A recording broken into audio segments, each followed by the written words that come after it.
How to have great hunting on only 10 acres. I just did a plan for a client and he called me and asked me, I only have 11 acres. Is it even worth having you out? And I said, absolutely. And so I got out there and he had 2 blocks of hardwoods that weren't hunted from the neighbors, mature pines to the north, a busy road to the west, and he had 2 acres of hardwoods himself with a pond. The house up here had renters in it and he had access right here. And originally he wanted to put food in all this tillable acreage. And what we did is we reshaped how we were thinking about it. We actually want to put the food up towards the front. In order to maximize this property, if you put all the food in the back, all they're going to do is step out of the woods and come out here and eat.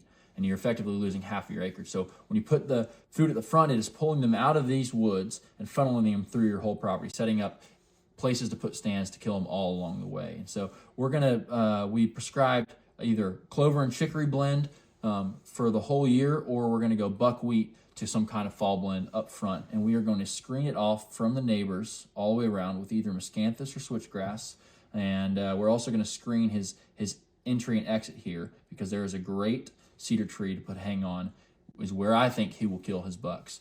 He can hunt this, especially early season on cold fronts with that north wind, on any northeast, northwest wind, and catch these bucks coming from the timber back here, funneling up through to the field.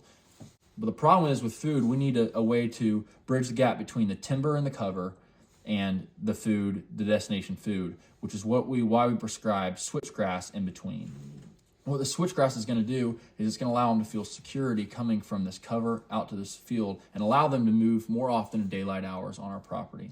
Around this, we're going to put a fire break of clover and chicory because we know that switchgrass wants to be burned once every 3 years. That's going to allow us to do that safely. But also, it's going to give them a suggested route of travel. When they funnel out of these woods, they're going to hopefully hit this clover and take the easy route, as deer do, into where we want them to kill them, which is in the exit into this food plot, which is 20 to 25 yards from this stand.